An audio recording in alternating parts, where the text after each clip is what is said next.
dugukɔnɔna sigida dɔ la bɛɛ b'i ci la nga baara o baara kɔfɛ laɲini dɔ bɛ yen laɲini min bɛ kɔlɔsili walima bololabila ko fɔ Fatu filɛ nin ye a bɛ baara kɛ BTP de la a ye baara kura dɔ boloda k'a sɔrɔ a ma ko fɔ EDM mɔgɔw ye o nana ni mun ye kuranfili dɔ tigɛra sigida kelen bɛɛ bilala dibi la Fatu ta ye bololatigɛ dan ye wa a damaja mɔgɔ si la nin ye Mamadu ye taxibolila don k'a to mɔbilibolila a ye kuran poto dɔ gosi k'a kari a ma boli wa a ye EDMSA ka centre d'appel wele a ka nin kɛwale ɲuman in b'a to ka sara wɛrɛ tɛna bɔ a la Mamadu ye fasoden ɲuman ye wa a jan bɛ bɛɛ ka lakana la nka bɛɛ tɛ nin hakilina ɲuman in sɔrɔ Isa filɛ nin ye a bi ka kɛ komi a bi baara dɔ la k'a sɔrɔ a bɛ ka kofere électrique fil de bɔ ka t'u feere kuranko la fɛn bɛ jate kan ka minɛ an kana kɛ Fatu ni Isa ɲɔgɔn ye an ka kɛ i komi Mamadu n'aw bɛ fɛ ka dingɛsen baaraw kɛ aw bɛ EDMSA ka servisiw wele walasa aw kana tiɲɛni don dugu jukɔrɔ filiw la fasodenw aw kana ɲina ka dantɛmɛwalew kofɔ kuranko ta fan na aw bɛ weleli kɛ 36077 la walima agence EDMSA mun ka surun aw la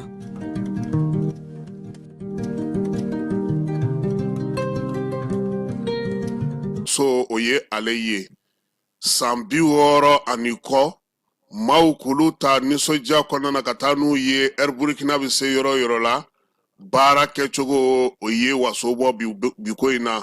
min ye Air Burkina ye a ma dan o ma koyi nin waati na ni maa min b'a fɛ sa ka bɔ Bobo Julaso ka t'i yɛrɛ sɔrɔ Abijangaw fɛ yen o taa ni ka segi o ye 50,000 ani 2,300 ye o bɛ kɛ Air Burkina ale fɛ yaasa maa minnu bɛ yen n'olu bɛ Bobo n'u b'a fɛ ka taa Abijangaw fɛ yen u ka taa ni ka segi o bɛ se ka nɔgɔya cogo min Air Burkina a ma dan o ma koyi sigiɲɔgɔnya ɲuman kɔnɔna na maa caman bɛ yen i b'a dɔn k'a fɔ ko olu bɛ donitaw kɛ min ye Air Burkina ye doni tali hukumu kɔnɔna na sa o kɛlen don ka fɛɛrɛ kɛrɛnkɛrɛnnen sigi i bɛ fan o fan n'i b'a fɛ k'i ka doni bila ka taa Air Burkina bɛ se yɔrɔ min Wagadugukaw fɛ yen don wa Bobo Julaso don wa Bamako wa Niamey Abidjan Lomé Cotonou Accra ani Dakar i dan ye ka nɛgɛjuru sira k'ale kɔngɔ i bɛ se ka 70 k'o dasi min ye 0 9 0 72 u ka bɔlɔlɔ sira fana o bɛ Frɛtiko ale ta na sira fɛ maa minnu b'a fɛ k'u ka donibaw ta ka taa Wagadugu ka taa Bobo Julaso Bamako Niamey Abidjan Lomé Cotonou Accra ni Dakar Air Burkina ale y'aw jigi bɔ sabula min ye sigiɲɔgɔnya ɲuman o pankuruso o ye Air Burkina ye san 60 min ye baara ye a kɛcogo a ɲɛnen don u bolo nin waati in na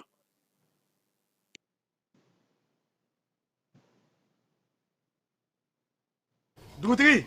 ni wari dafara e passe daka ka sira di ne ma Sunkalo e kunkolo ate dugu wari ko o diba fo dugu an dugu don warata de o koni kuma t'a la sa e ka sama mɔnɛ to i yɛrɛ ta sita sidi ka numéro filɛ nin wari ci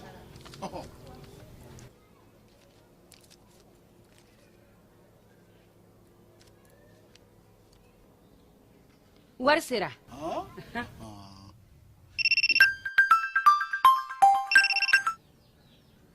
allo i ye wari sɔrɔ o ɲɛna tiɲɛ yɛrɛ la ko ni sama bɛ maa min ɲɛ ko n komi t'i gosi ngonga sama mɔnɛ i yɛrɛ ta a sɔngɔ ka nɔgɔn ni Mali wari ci sira bɛɛ ye dépôt ye fu ye wari bɛ ci fu ni application ye wa bɔsara ye musaka fitinin ye sama mɔnɛ ji ni kuran bɛ sara n'a ye crédit bɛ ta n'a ye sanni feere bɛ kɛ n'a ye sama mɔnɛ nin y'anw maliyɛnw ta ye a y'a si filɛ ka nkalon bɔnda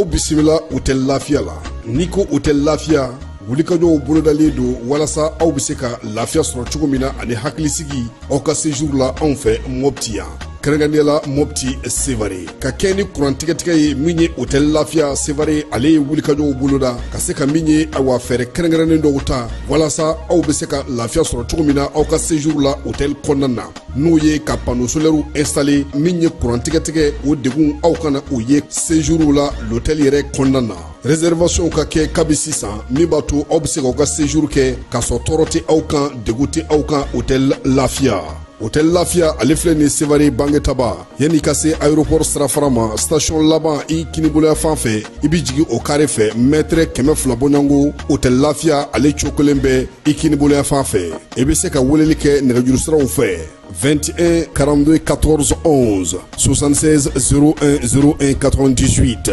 66 78 72 04 hôtel Lafiya référence do.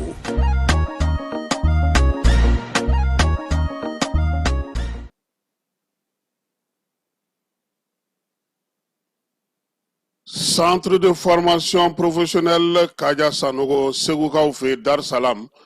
n'i b'a fɛ ka sa ka kalan kɛ yaasa ka se ka i yɛrɛ dɛmɛ i ka siniɲɛsigi ani ka se ka kalan kɛ taabolo minnu kɔnɔna na n'o olu bɛ u bolo kɛrɛnkɛrɛnnenya la a bɛɛ lajɛlen a bɛ se ka to i ka siniɲɛsigi baaraw bɛ se ka olu kɛ kalan mun bɛ yen n'o olu bolodalen don u bolo sa o kɔni ye panneau n'o ye panneau solaire ye o sigili k'o kalan kɛ plomberie ale ni sokɔnɔna ɲɛgɛnw olu dilanni k'o kɛ karoda o bɛ yen maçonnerie ka taa se peinture bâtiment ma électricité bâtiment construction métallique menuiserie métallique ni menuiserie bois ka taa se nakɔ sɛnɛ ma min ye misiw tulɔli ye bagan mara ka taa se sɛ maraw bɛɛ lajɛlen ma yaasa ka se ka so fana jɔ so minnu bɛ se ka jɔ bi an ka togodaw la ani ka se ka olu entretien bɛɛ lajɛlen kɛ machinisme agricole ka taa se staff décoration ma transformation agroalimentaire nin bɛɛ lajɛlen bɛ centre de formation professionnelle Kaja Sanogo la biogaz k'o faamuya k'o dɔngala kari min ye ɲamaw ye k'olu bayɛlɛmali baaraw kɛ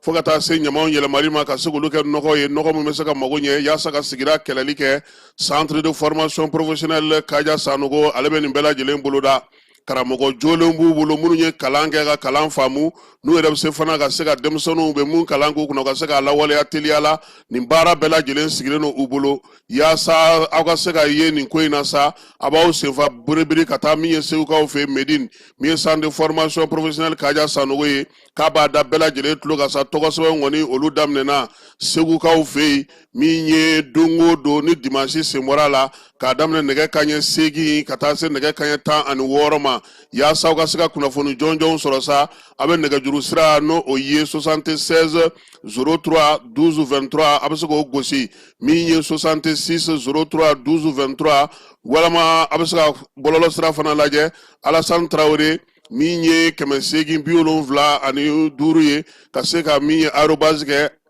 gmail.com yaasa aw sen ka se ka don u ka kalanko la min ye centre de formation professionnelle Kaja Sanogo ye ale ɲɔgɔnna ka dɔgɔ bi kalandege ale ni baara ko o ta na sira la an ka jamana kɔnɔna na. lajɛlen ma aw minnu b'a fɛ ka voyager k'a sɔrɔ a ma degun sɔrɔ a ka voyage kɔnɔna na compagnie de transport Somatra u y'a kanu ka na ni car kura caman ye kari minnu dilanna norme kɔnɔna na aw ka lafiya kama a suspension wo a climatisation a siège wo n'i ye kari jɔlen ye foyi tɛ jigin kɔnɔ i bɛ se ka don a kɔnɔna na cogo min na Somatra e ka kari Somatra ne ka kari Somatra anw ka kari o hukumu kɔnɔna na kari ninnu bɛ sira ta don ko don Bamako Segu San Moti Kucala ka taa se Sikaso ma Keɲeba Kita o ma ɲina Yoro di Sahel maaw kɔ ka taa se Kolokani Jijeni fo ka taa se Bɛnma ma Somatra fiɲɛ foroko Somatra ka wuli hɛrɛ la ka se hɛrɛ la ayiwa client aw bɛ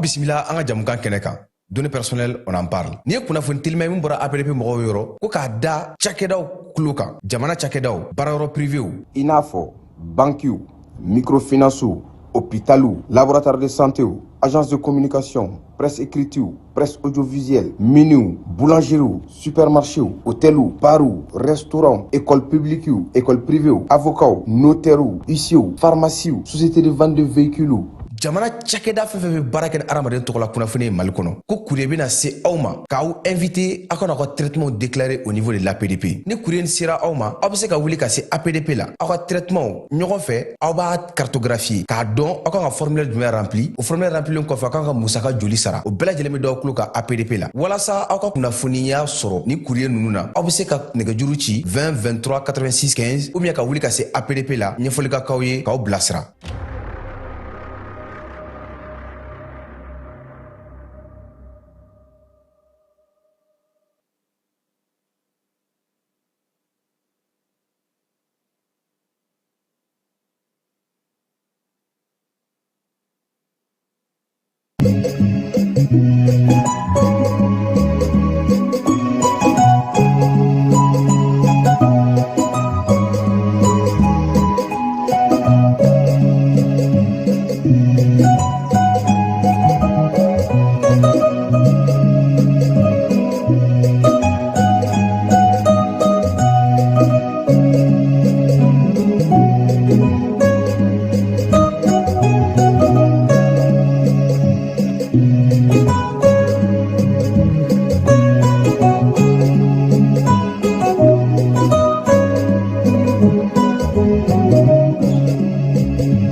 Alamusa mɛ kalo tile 29 san 2025 an filɛbaw ni an lamɛnbaaw aw bɛɛ lajɛlen aw ni ɲankuma ka bɛɛ lajɛlen fo ka bɛɛ lajɛlen waleɲuman dɔn minnu bɛ Mali kɔnɔ minnu bɛ Mali kɔ kan k'a fɔ k'aw bɛɛ lajɛlen ɲɛna sa ko aw ni sɔgɔma bi sɔgɔmada in na kibaruyaw bɛna taa n'an ye Segu marabolo kɔnɔna na wolomasiri tabaw ka ɲɛmaa danga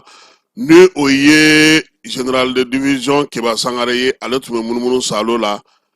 Bamanciwale kɛbaaw ko drone dɔw b'u bolo Keba ko ka fɛɛrɛ sɔrɔ u la wolomasiri tabaw fɛ Segu marabolo kɔnɔna na sɛnɛkɛlaw olu caman jɔrɔlen k'a daminɛ Marakala pɔn na ka taa se fo Yuwaru sɛnɛ dɔw kɛlen maaw tɛ ka se ka taa olu kan dɔw fana bɛ ka siran samiya donni ɲɛ a ko bɛ cogo di an n'an da don o fana na Mali ni Turki olu ka bolodi ɲɔgɔnma hukumu kɔnɔna na Turkikaw ka jamana minisiri min bɛ yen n'u jamana wɛrɛ tɛ sira ɲɛnabɔ la o minisiri danga ale nana Asimi fɛ n'u ka jamanakuntigi ka bataki ye seliba Mali kɔnɔ yan juin kalo tile 7 don n'o bɛ bɛn sibiri ma san 2025 ko kalo yera kunungo o b'a yira sa k'a fɔ ko bi de kalo tile fɔlɔ ye sa min ye Mali ye ani magan tɛna se ɲɔgɔn fɛ han Keba y'a mɛn o sagako ale wulikajɔ maritaba bonyanen don kosɛbɛ Bamako gouverneur ni Kulukorota ko saga kana feere bɔlɔnkɔnɔnaw la ko min ye finitigilakaw ye k'olu ka wuli k'u jɔ ko yaasa saga feereyɔrɔ si kana sigi bɔlɔnkɔnɔna na zen an na tila k'aw bataki fana da aw tulo kan min ye Arabi Saoudite ye olu ye jibondo di muntugulakaw ma Abbas Kɔkɛ Danbele kunungo Moti bɛɛ lajɛlen bɔra ka bonyamasegi kɛ a ye a ka baara bilali na nin waati in kɔnɔna na wa min ye a ka kow ye sa olu bɛɛ lajɛlen olu bɛna taa sirakura minnu fɛ fana a ye dugawudenw fana kɛ Motikaw u y'a yira k'a fɔ ko min ye gouverneur ye ko a ye baara kɛ kosɛbɛ Moti marabolo kɔnɔna na conseil des ministres communiqué o bi yan sanubɔyɔrɔ min ni Mali ye o sɔrɔ n'o kan ka tɛmɛ Mali ale ka bolo kan Ntagakaw fɛ Gawo mara la o sɛbɛnw na sigili sen kan o bɛna kɛ min ye Mali yɛrɛ ka sanu ka ko a fɛ a sanu kana taa kɔfɛ tuguni u y'o kuma fana kɛ ministriw ka baara bolodalenw ani jɔyɔrɔ dira maa dɔw ma an na nin bɛɛ lajɛlen fɔ aw ɲɛna Keba Jalo an bɛ taa fan fɛ an bɛ sɔrɔ ka segin ka na walawalali ale kɛnɛ kan.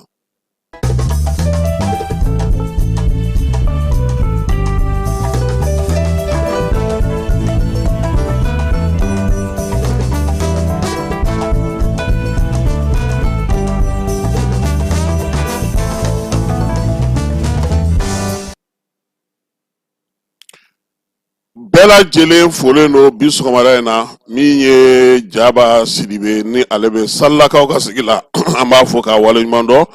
ka Sori Kɛmɛso ale fo Bayiba mairie du district kɔnɔna na Musa Togola an tɛ ɲinɛ ale kɔ États-Unis kaw fɛ yen min ye ni waati na sa yaya fo fana n'a ka cɛdenw ye torokɔrɔbugukaw fɛ k'olu fana fo an tɛ ɲinɛ kɛba i ka cɛ sori kɛmɛ so ale donnen no sisan bagan dumuni baganw ka bin a b'o de sɛnɛ sisan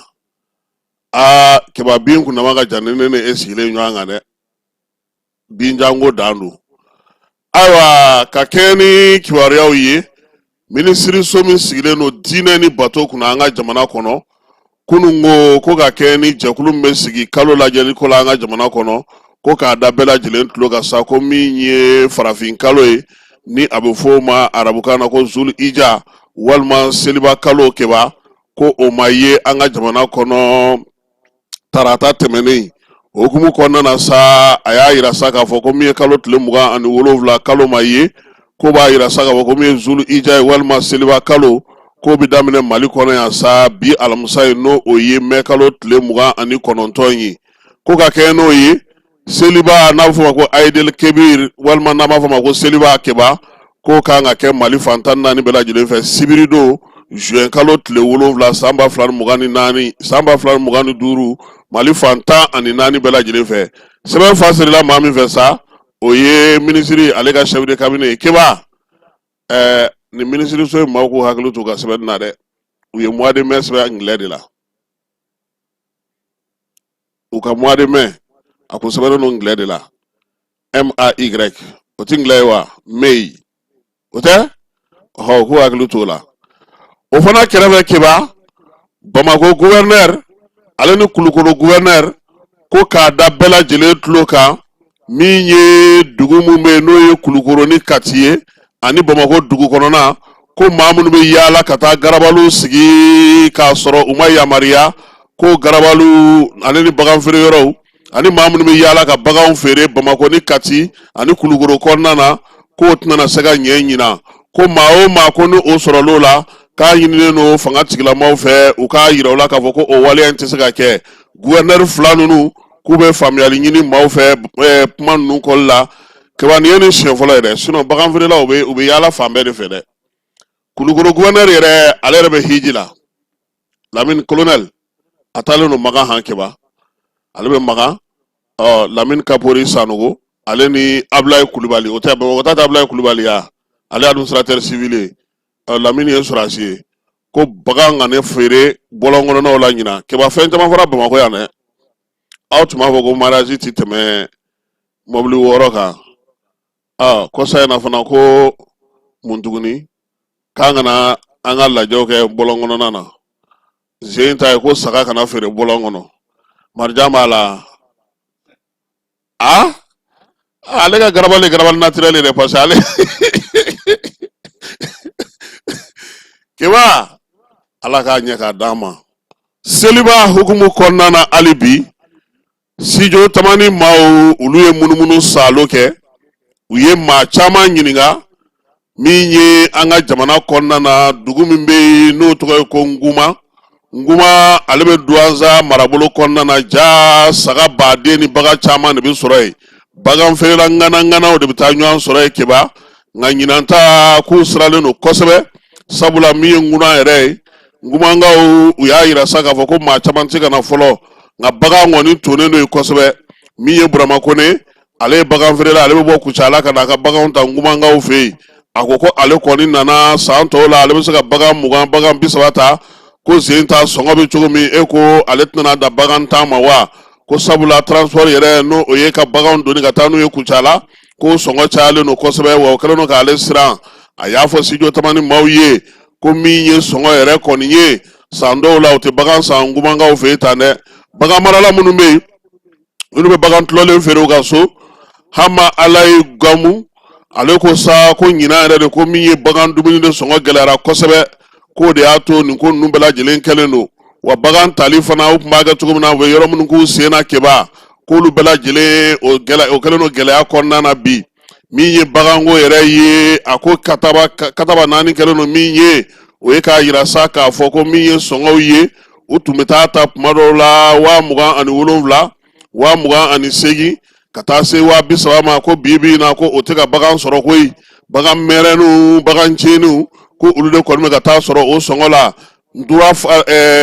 sagajigi falen kayi min ka di maaw ye kosɛbɛ keba ko kɔni tɛ ka se ka ye ɲɛ na o degun bɛ maaw kan bi min ye bagan suguw ye maa minnu bɛ yen n'olu kɔni bɛ fɛ ka taa n'a ye kɔ kan olu dɔw y'a yira sa k'olu ka kamiyɔn yɛrɛ fɔlɔ tun b'a ta kamiyɔn tun bɛ ta $1,000,000 zen ko o sira kelen kan ka taa n'a ye Kɔdiwari k'olu tigiw ko $2,000,000 o fana sen t'a la ni ko kɛra sira la bɛɛ b'i yɛrɛ ye i b'o kɔrɔ dɔn ni bingali kɛra ni ne b'a kɔnɔ ni n sera ka taa ni kewa o ye ma ye koyi an ka dugawu kɛ jamana ye wulikajɔ bɛ sen na an bɛna tila ka Keba Sangare ka laseli lase maaw ma yanni an ka taa ɲɛ an bɛ laada ale timɛ alamisa o alamisa an ko maaw ma k'u kumakan di an ma kumakan min n'an b'o tɛmɛ yanni an ka don baabu kɔnɔ nka an kun ye nin kalan ka kɛ ni seli b'a ale taabolo ye seli labɛn bɛ cogo min ani seliko bɛ cogo min maa caman kun sigilen don k'o kunnafoni kɔnɔ sisan Momo de Paris an ka ale lamɛn ko ka san 5 di Asimi ma. Les organisateurs font, artistes font, nous passer la prestation que quand la autorité de transition font, président Assimi Goïta en l'occurrence, Ali Ibrahim Tchani du Niger, Ali Ibé du Burkina, nous y ASI Yambobaouye, Togoufou. Et je suis très heureux ani jama in ye yan k'a ye ko aw bɛɛ wulila ka na Maliko la ka na welekanw lamɛn k'a tɛ fɔ aw ye k'a b'a ye aw ye mun ye ko wasa kɛ ne bɛ n ka kuma surunya ka dan yɔrɔ kelen dɔrɔn ma minnu b'a la ko ka élection ne bɛ fɛ k'olu jaabi minnu b'a la k'a fɔ ko sɔrɔsiw k'a bila ne bɛ fɛ k'olu fana jaabi. C'est l'occasion pour moi qu'au laisser belle D'abord, il faut savoir que ce combat, il s'appelle le panafricanisme. C'est un combat panafricaniste. Ni moi, militer panafricanisme pour être un combat. Très malheureusement, en Benani, il y a des gens qui ont des panafricanisme donc. On m'a panafricanisme des Hébreux. O de kɔlɔlɔ sera jamana in ma a bɛɛ kɛra président de minnu pensera ni Occident ka hakilinaw de Occident ka hakilina ninnu dun o bɛ Occident de favoriser mais panafricanisme ye souveraineté de ka farafinya di farafinw ma ka farafinya danbe di farafinw ma ka ka yɛrɛma hɔrɔnya danbe panafricanisme o de et ce combat s'appelle le panafricanisme maintenant ko ka élection kɛ a faamuyabaliya yɔrɔ ye mun ye. Déjà, en Béa, il faut que l'Afrique fasse comme l'Union européenne, comme les États-Unis. Nous faisons avec force. Maintenant, depuis très longtemps, on a fait la Afrique. Autant de nous flènes, ni Mali, ni Burkina, ni Niger fait. Quand on tourne le corps, parce que moi, il faut que je fasse boyer ou boyer. Ni be furukura bɔ a bɛ taa wa bɔ de kɔ wa a bɛ taa gɛlɛya de kɔ a bɛ taa ko caman kɔ an b'o de vécu bi quoi fo mɔgɔw ka so de ma an ka tugu de kɔ fɔlɔ ni ko daminɛ ni mɔgɔw bɛna fara anw kan donc élection tɛ se ka kɛ pour l'instant par rapport à l'insécurité par rapport au projet que l'AES est en train de compromettre élection ko tɛ yen fɔlɔ Assimi ko t'o ye o ye Mali ko de ye quoi maintenant minnu bɛ élection ko la olu ka hakilina tɛ dɔwɛrɛ foyi an kana fanga la aw ɲɛ bɛ fanga la an ɲɛ bɛ jamana la an hakilinaw tɛ kelen quoi c'est comment ça s'appelle le panafricanisme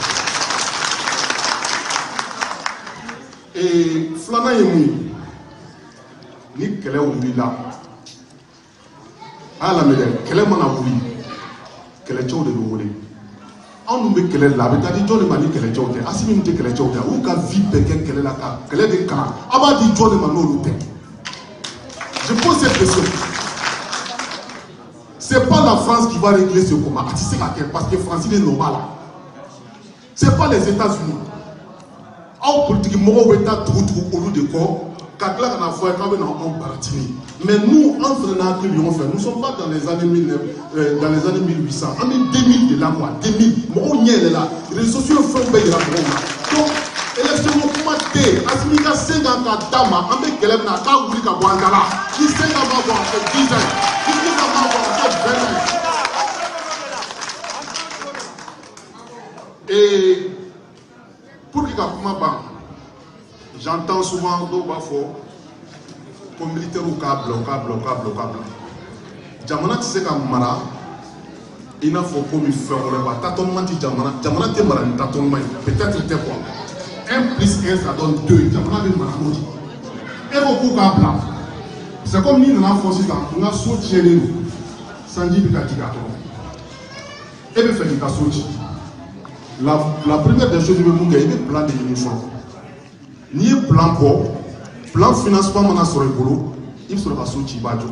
mais ni e ko ko ci bɛ ka don e ka so kɔnɔ e bɛ so ci k'a sɔrɔ e ma plan bɔ financement t'e bolo i ka so kɔrɔ ni i bɛ tila ka nimisi o de nɔfɛ quoi an b'o de la bi quoi n'i ko ko Assimi mun k'a bila ok n'u b'a bila na mɔgɔ yira anw na n'u y'a bila mun b'a ta n'o yira anw na fɔra k'o tigi ye si la personne peut faire mieux que les Assimi an bɛ Mali ko la an bɛ tigɛ a tugula mɔgɔ mais pour l'instant an ɲɛ b'a fɛn fɛn la k'a ta palais ta an ɲɛ b'a fɛn fɛn la wa ci la il peut pas faire mieux que ces militaires c'est une évidence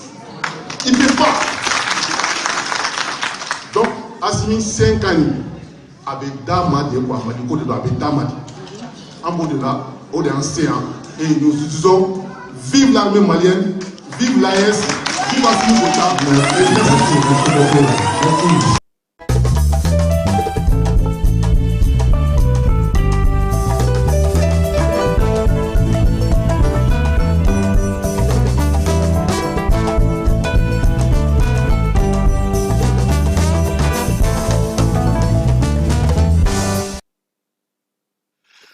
Keba an bɛ segin ka na ni kunnafoni ye min ye saga feerelaw ye u caman y'a yira k'a fɔ nin waati in na kɔni saga sɔrɔli a ka nɔgɔn kosɛbɛ togodaw la bagan a da nɔgɔ b'a daminɛ 12,000 la ka taa se 15,000 ma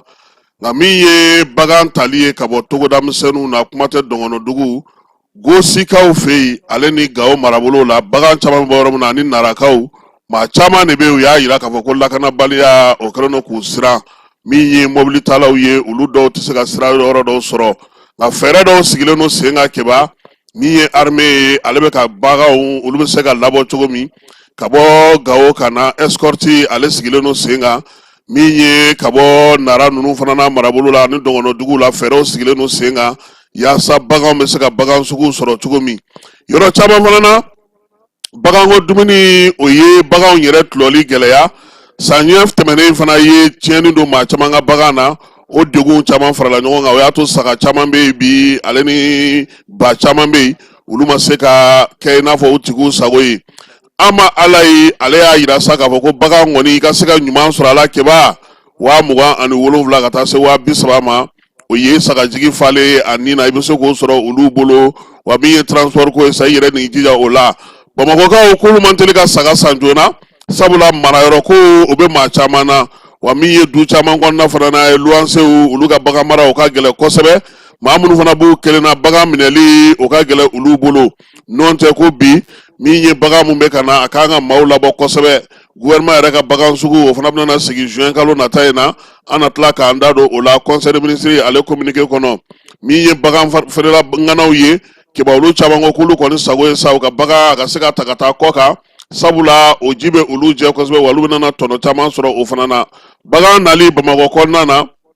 dɔgɔkun tɛmɛnen Ɲamanakaw fɛ yen a kun yera k'a fɔ ko bagan ma na kosɛbɛ sigida 6nan ale kɔnɔna na min ye Modiboba ye ale kun y'a ɲɛfɔ studio tamani maaw ye ko sugu kɔni ko bagan bɛna na o la kosɛbɛ min ye bagan nali ko fana ye a caman sigira sen kan wa min ye salongo ta ni ɲinanta gɛlɛya dɔɔni yera baara la sabula baganw bɔyɔrɔ ka sugu sɔrɔ ka dugubaw sɔrɔ ko gɛlɛyara kosɛbɛ Kaba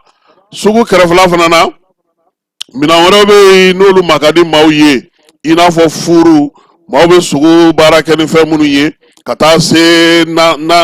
sogo bɛ ja ni dumuni minnu ye no o ye a maɲɔgɔnlɔn tɔw ye a yɛrɛ sa k'a fɔ ko ɲinan kɔni maa caman bɛ ka tulu fana sa furu mun bɛ feere fɔlɔ 2,000 ani 400 olu nanu yɛrɛ sɔrɔ 2,000 la mun tun bɛ di maaw ma fɔlɔ min ye 2,000 ani 200 ye o nana yɛrɛ sɔrɔ 1,000 na a yirala sa k'a fɔ ko nin waati ŋɔnina Bamakɔ kɔnɔna na minɛnmisɛnnin minnu bɛ yen furu n'a ɲɔgɔnnaw an ka laadala furu dilannenw ale ni furu minnu bɛ bɔ nanzaralakaw fɛ yen olu kɔni tun b'a daminɛ 4000 ka taa se 6000 ma bi o caman bɛ ka di a sɔngɔ jiginnen don kosɛbɛ min ye 1500 o bɛ dɔw sɔrɔ min ye minɛn wɛrɛw fana bɛ yen keba i n'a fɔ nalafɛnw olu fana sɔngɔ fana sɛbɛkɔrɔ jiginnen don bi kosɛbɛ jagokɛlaw ko seliɲɛkɔrɔla in na k'u ɲɛ tɛ maa de la ka na sanni kɛ kosɛbɛ duguba kɔnɔna fana na sannikɛla kelen minnu bɛ ka taa olu bɛ ka taa jate de minɛ sɔngɔ bɛ cogo di yanni u ka segin ka na min ye Segu Château kɔrɔla la a yira k'a fɔ yen fana baganw ale ni nalafɛnw olu caman kɔni nalen don cogo dɔgɔdɔya minnu bɛ sigi fana i n'a fɔ marakalakaw fɛ yen ale ni farakalakaw ninnu bɛɛ lajɛlen bagantigiw kɔni caman kun nana ni bagan caman ye dɔgɔkun tɛmɛnen na basigibaliya k'o y'a to a caman kun ma se ka sugu ale kɔnɔna sɔrɔ keba seli a labɛn bɛ nin cogo la fɔlɔ Mali ale kɔnɔna na ani ni Bamakɔ n'o ye faaba ye o kɔnɔna na maaw kɔni bɛ k'u labɛn yaasa ka se ka seliba ale matarafa cogo min na keba turikikaw ka jamana ale maa mafalen dɔ bila ka na yan kunungo kuluba faama sigiyɔrɔ la nin kalo in tile 28 min ye Burantin Durani ye ni ale y'u ka jamana ni jamana tɛ sira ɲɛnabɔ minisiri danga ye min ka ko bɛɛ lajɛlen ɲɛsinnen don farafinnakaw ka ko ma ale nana an fɛ yan u ka jamanakuntigi n'o ye Recep Tayyip Erdogan ye o ye bataki d'a ma k'a kan'o di anw ka général d'armée Asimi ma minisiri a tilalen kuma na waati min na a ko a nakun ye kana sinsinni kɛ Mali ale ni Turki jamana u ka bolodi ɲɔgɔnma kan balimaya ni sinjiya sira min bɛ jamana fila ni ɲɔgɔn cɛ ani baarakɛ ɲɔgɔnya min bɛ an ni ɲɔgɔn cɛ Erdogan ni ale ko kana o fɔ Asimi ye ko ka foli ni taga ɲɛsin jamana ɲɛmaaw ma u bɛ baara min na nin waati na u k'u sinsin yaasa Mali bɛ se ka basigi cogo min na malidenw bɛ se ka lafiya sɔrɔ cogo min na Turkikaw ka maa cilen kana fana a ko wa fana a nana kana yira Mali ani IS jamanaw u bɛ baara mun na u senkɔrɔma dondoli Turki tɛna na dɛsɛ o la kosɛbɛ yiriwali baara minnu kan ka kɛ fana farafinna an fanfɛ bolo fɛ u y'o fana laɲini a y'a yira sa k'a fɔ ko o kɔni bolodi ɲɔgɔnma in a kan ka kɛ bɛɛ lajɛlen b'i ka nafa sɔrɔ min na ka taa n'o sira ye ko wa k'a b'a dɔn fana ko dɔ nana fara o kan don nataw la keba nin ko in cɛ nana ni lɛtiri ye o ye officiel ye nka min bɛ yen n'o labɛnw bɛ sen na Algérie de bɛ maa ɲini na yaasa min bɛ se ka kuma ɲɔgɔnya don ani Asimi ni ɲɔgɔn cɛ a ye da caman gosi jamana dɔw bɛ olu bɔgɔ fɛgɛra ko la kosɛbɛ nin waati laban in na an ka kunnafonidi jɛkulu dɔ bɛ yen olu ye kibaruya in sɔrɔ maaw bolo maa minnu bɛ yen ni olu ye sɛgɛsɛgɛli caman k'a ko kan k'a yira k'a fɔ ko nin waati in na Algérie a labɛnnen don ka segin a kɔ Algérie ye jamana ɲini min ye Turkikaw ye olu kɔni sɔnna keba nin lɛtiri min nalen filɛ nin kɔfɛ Turki jamana ni jamana tɛ sira ɲɛnabɔ minisiri yɛrɛ natɔ don yan yɔrɔ o tɛ kodenni ye tuguni n'o tɛ anw bɛ pankuru de sa u fɛ u ka mɔgɔw b'an fɛ yan balimaya sira ni baara ɲɔgɔnya sira b'an ni ɲɔgɔn cɛ nka nin waati laban in kɔni n'an ye min mɛn kibaruya dilaw da ani n'an ye min yɛrɛ sɛgɛsɛgɛ o ye k'a fɔ Algérie taar'i wasa don Turki de la ani Mali bɛ se cogo min na ka kuma ɲɔgɔnya sabula a kun ye da caman gosi farafinna yan olu ko Asimi ye maa min ye a ka ko man gɛlɛ Algérie yɛrɛ b'a dɔn cɔ a bɛ se ka maa jɔnjɔn sɔrɔ ka kuma Asimi fɛ sabula min ye drone gosiliko ye k'a ma ja Mali ɲɛmɔgɔw ye bi a ma jaw ye sini keba miliyari 19 o taalen fiɲɛ fɛ o tɛ ja maa si ye sisan Turkikaw olu de bilalen don baara la nka baara kɔni a kɛra cogo o cogo a tɛna kɛ Mali ka ɲɛkumu kan sabula nin ko ninnu bɛɛ lajɛlen kɔnɔna keba ko dɔ bɛ yen a bɛ k'i la a bɛ digi la a b'i tɔɔrɔ nka a bɛ na ni sababu wɛrɛ ye sababu min b'a to i bɛ nafa wɛrɛ sɔrɔ ala k'an ta in kɛ o ye kuma ɲɔgɔnyaw kɔni daminɛna a mɛnna nka nin y'a ko kunfɔlɔw ye k'a yira Algérie la k'a fɔ ko Turki bɛ ka wuli ka jɔ kɛ yaasa ka se ka kuma Bamakɔ fɛ n'o tɛ bi in na Algérie bɛ bakun min na bi keba a yɛrɛ bɛ nimisa dankun na wa min ye bɔnforola kuma ye o tɛna ye a ko la sabula hali ni ye o don ko minisiri Sadio ka kuma jateminɛ a ko k'a bɛ welewelema dabila an balima Algériens ma u kana an ka jamana baara bɛɛ lajɛlen n'i ka kuntilenna bɛɛ lajɛlen n'i ka taabolo an ka bɔ ɲɔgɔn dakɔrɔbɔ la sabula ɲɔgɔn dakɔrɔbɔ in nafa fosi tɛ o la o bɛna na ni degun dɔrɔn de ye an ni ɲɔgɔn cɛ nafa tɛ degun min na bibi na Mali ni Algérie u ka kuma ɲɔgɔnya bɛna se ka sabati cogo min Turki ale de sugandilen no ka bila o baara la yaasa u ka se ka ɲɛ kebaya no ko ka sigi sen kan Arabie Saoudite ale ka maa minnu ma an fɛ yan olu taara Muntugulakaw fɛ yen Muntugula Bamakɔ kɛrɛfɛ dugu don min ye kunungo ye u ka maa minnu bɛ yen sa kɛrɛnkɛrɛnna n'o b'an ka jamana kɔnɔ yan u taara Muntugula dugu min na kɛrɛnkɛrɛnna o dugu yɛrɛ tɔgɔ ye ko Yiriforoni ye kin ye kilomɛtiri 30 o b'a ni Bamakɔ dugu kɔnɔna cɛ min ye Wura Salman bin Abdelaziz Al Saudi ye ale yɛrɛ ka tiɲɛtaba n'o ye a ka wolokansigi ye keba o de kɔni ye nin waleya in kɛ sa yaasa ka se ka hinɛ ka taga na se min ye yirini foro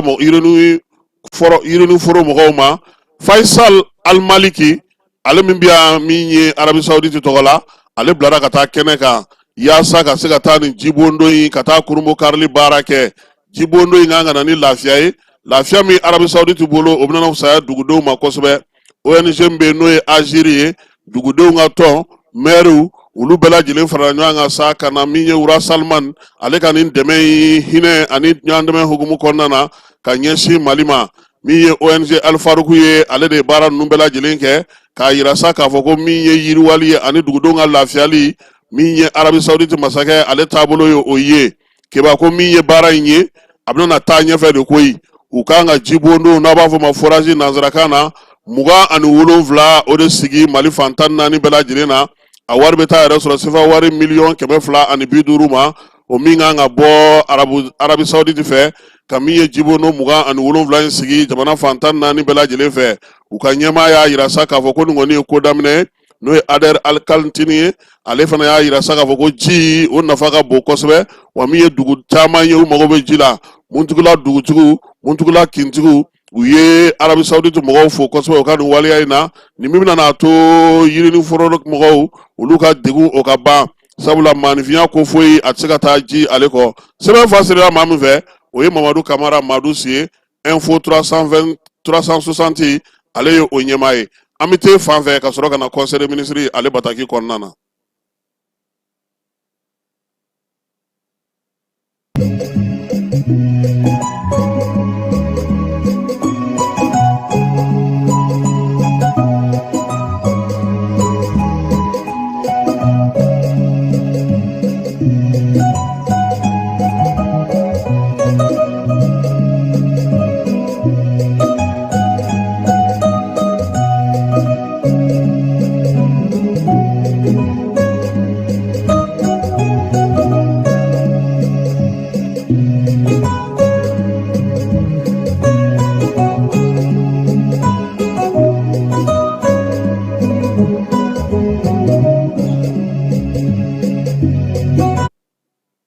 Conseil des ministres tako 23 min sigira sen kan mɛ kalo tile 28 nin kalo in kɔnɔna na ale kɛra kunungo kuluba faama sigiyɔrɔ la jɛrɛjɛkulu a soba kɔnɔna na ɲɛmaaya tun bɛ maa min bolo o ye général d'armée Asimi Goyita ye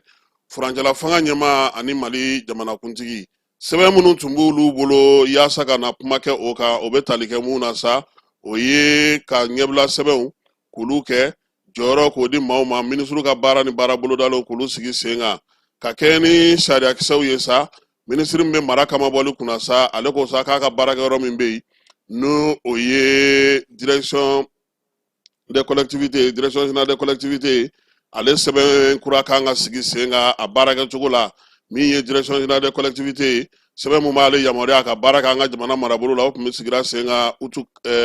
juillet kalo tile 28 san 2011 o kun y'a yira sa a kan ka baara kɛ cogo min mara kama bɔli la an ka maradaw bɛɛ lajɛlen na ani an ka togodaw bɛɛ lajɛlen na fɛɛrɛ minnu tun b'a bolo ani a yɛrɛ ka baarakɛ jɛkulu bɛ sigi cogo min na ɲɛmaaya di u ka direction ba kɔnɔna na k'olu bɛɛ lajɛlen ɲɛfɔ ka kɛ ni jamana ka miirinaba ye mara kama bɔli hukumu kɔnɔna na a yira sa k'a fɔ ko min ye sɛbɛn in ye ale min kɔni sigira sen kan sa ale kun lakurakurara tuguni yaasa ka se ka yɛlɛma don a la o kɛra janvier kalo tile 18 san 2012 ka o décret sigi sen kan k'a ta o la fo kana se bi ma sa min ye mara kama bɔli yɔrɔ in ye n'o ye direction de collectivité yɛlɛmaw caman sera ko kɔnɔna na falenfalon donna la mara taabolo la ale yɛrɛ ni baara minnu n'o bulu kalifa marabolo mɔgɔ ma ka yiriwaliko hukumu kɔnɔna na olu taabolo olu fana caman falenna min ye yɛlɛma kura min ɲininen filɛ nin ye n'o bɛna don u ka projet kura in kɔnɔna na texte kura in kɔnɔna na sa o ye gouvernement yɛrɛ b'a fɛ ka taabolo kura minnu sigi ka kɛ ni bi na kow bɛ cogo min u tiɲɛw min ye baara kɛcogo ye direction de collectivité kɔnɔna na k'o baara taabolo yɛrɛ fana falen sɛbɛn ka d'u ma sɛbɛn minnu b'a to u bɛ se cogo min na k'u ka bolofaraw u min ye mara kamabɔli baaraw ye olu ka se ka kɛ an ka marabolow kɔnɔna na o ka se ka kɛ san 5 nata in na cogo min sɛbɛn kura in ale ta kun ye o ye minisiri min bɛ sɔrɔ ko kunna an ka jamana kɔnɔ ale fana ye conseil des ministres ladɔnniya k'a yira sa k'a fɔ ko ale kɔni ye ɲɛbila sariya dɔ sigi sen kan ɲɛbila sariya min ni o bɛ tali kɛ sanu ale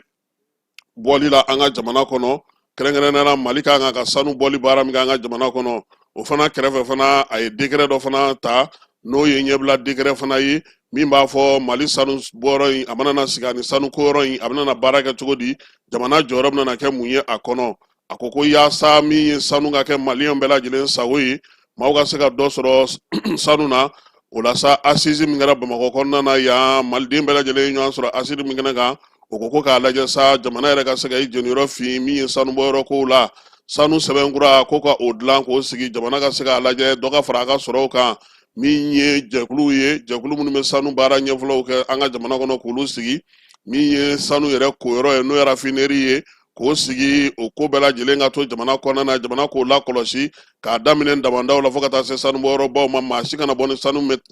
mutukali kelen ye k'a sɔrɔ jamana ma ɲɛjɔyɔrɔ sɔrɔ o la ko hukumu kɔnɔna na sa jamana yɛrɛ fɛɛrɛ caman sigi sen kan fɛɛrɛ minnu Aluseni Sanuga fɔla o y'a to sanu yɛrɛ ale tun bɛ lakodɔn a n'a baara tun bɛ kɛ ni sariya min ye o falenna dugudenw niyɔrɔ ka dɔ far'o kan sanubɔlaw niyɔrɔ ka dɔ far'o kan jamana yɛrɛ fana ka se k'a ka jamanaya baara kɛ a ka hakɛw kɔnɔna na o min sigilen filɛ nin ye o de y'a fɔ fana sa ko ka sanu koyɔrɔ ko k'a dilan an fɛ yan koyi maa si kana sanu kuduba cɛ tuguni ka taa n'a ye Ngudayi yaasa Mali yɛrɛ bɛ se k'i ta sɔrɔ a la cogo min yaasa ka se ka o sanu koyɔrɔ in sigi sa n'o ye raffinerie ye Keba bɛnkan sɛbɛn tɛmɛna Mali ale ni Irisi jamana o baarakɛ jakulu dɔ n'u b'a fɔ ma ko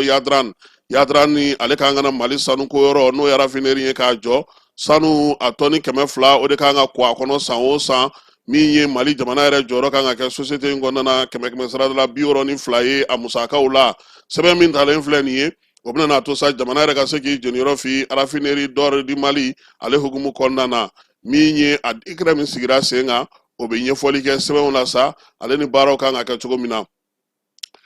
min ye Aluseni Sanu ye ale ka sɛbɛn filanan o ye tali kɛ min na sa o ye k'a yira sa k'a fɔ minɛn minnu bɛ bɔ an fɛ yan yan'u ka bɔ ka taa kɔ kan o sɛbɛnw olu ka se ka lajɛ sariya min tun bɛ yen n'o ye ordonnance min kun sigira sen kan sa octobre kalo tile 10 san 1990 san na ko fo ka yɛlɛma yaasa ka se ka yamaruya di douanelakaw ma olu ka fɛɛrɛ sigi sen kan sa ka se ka baaraw kɛ maa bɛ yen n'i kan ka taa ni minɛn ye kɔ kan sɛbɛnko n'a ko bɛɛ lajɛlen k'olu bɛɛ lajɛlen larawuli scanner ko ka sigi sen kan min ye lakɔlɔsili ka kɛ sɛbɛnw na yanni minɛnw bɛɛ lajɛlen ka bɔ wa min ye minɛnw fana ye degun bɛ se ka ye a baara la ko k'olu lajɛ min ye nin sɛbɛnkura in ye sa n'o kɔni sigira sen kan o bɛ yamaruya di douanelakaw ma olu ka scanneri kɛ yanni minɛnw bɛɛ lajɛlen bɔli ni u donni cɛ an ka jamana kɔnɔ minisiri min bɛ sanuko kunna an ka jamana kɔnɔ ale ye conseil des ministres ladɔnniya k'a jira k'a fɔ ko ale décret dɔ tun b'ale bolo ale ye o décret in sigi sen kan sa yaasa Mali gouvernement o bɛ se cogo min na ka baara kɛ baara min o b'a a jɔyɔrɔ yira ntaakakaw olu ka sanubɔyɔrɔ ko la Gao marabolo kɔnɔna na min ye Mali gouvernement ye ale kɔni tun ye yamaruya di sa k'a fɔ ko min ye société de recherche d'exploitation des ressources minérales du Mali ko k'o sigi sen kan o sigilen sa ale de kɔni ye ntaakakaw ka sanubɔyɔrɔ in sɔrɔ min ye taari kilomɛtiri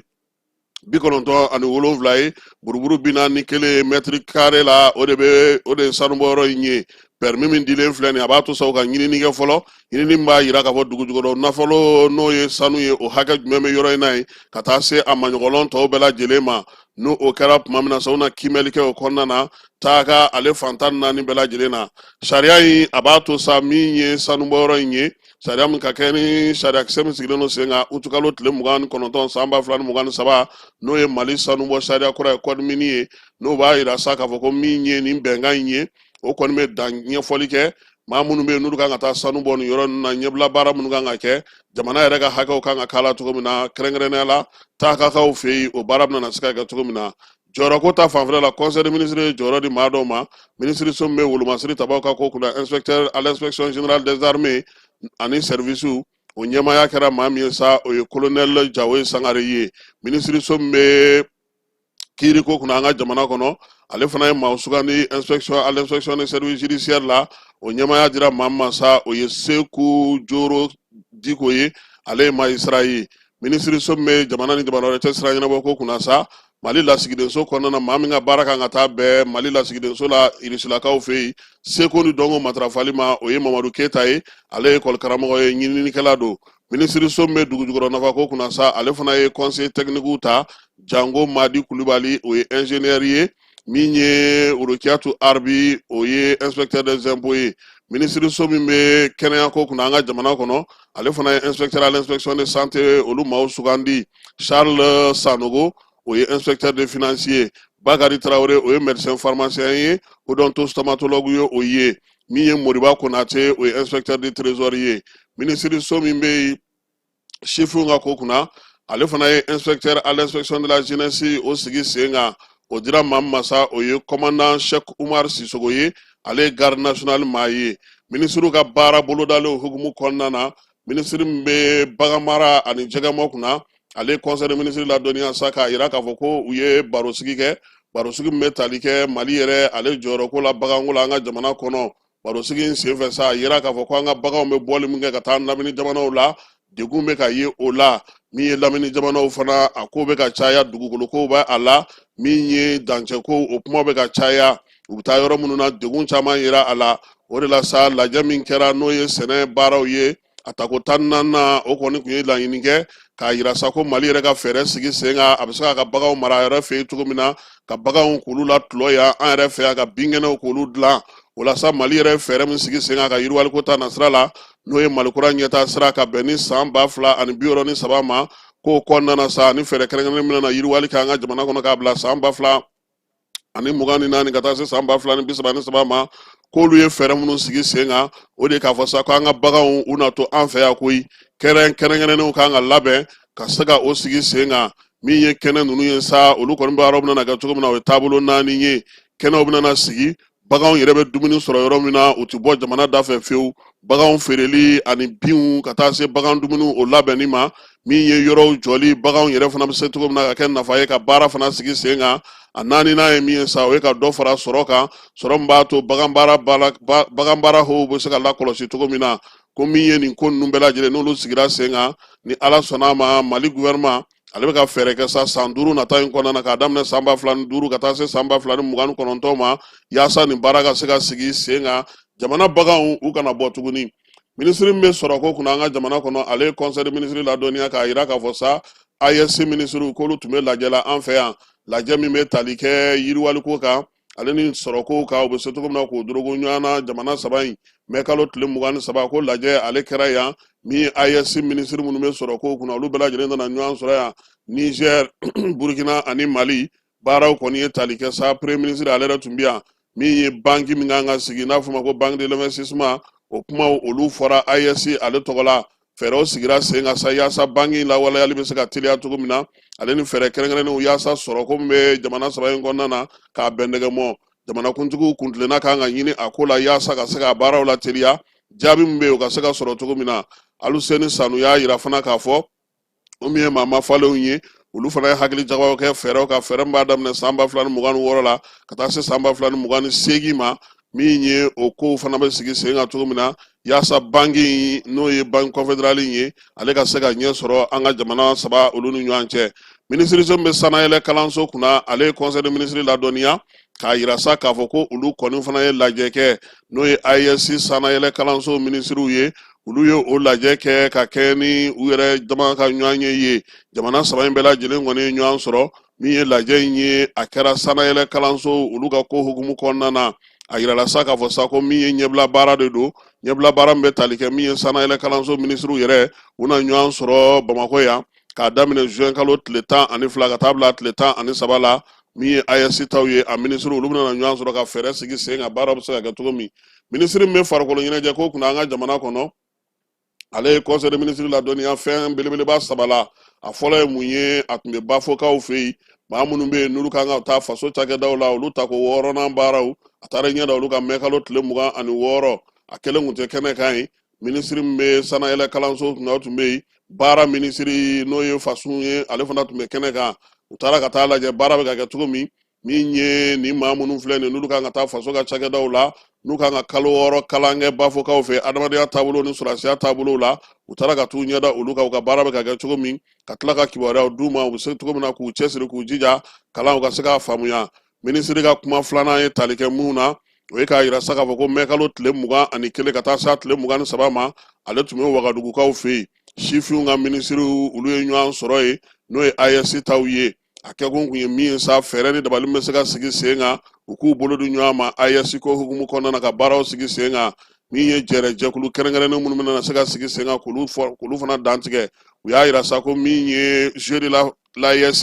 k'u bɛna o fana sigi sen kan nka jamana ɲɛmaa saba olu ka yamaruya kan ka ɲini o baara kɛli la minisiri min bɛ sifinw ka ko kunna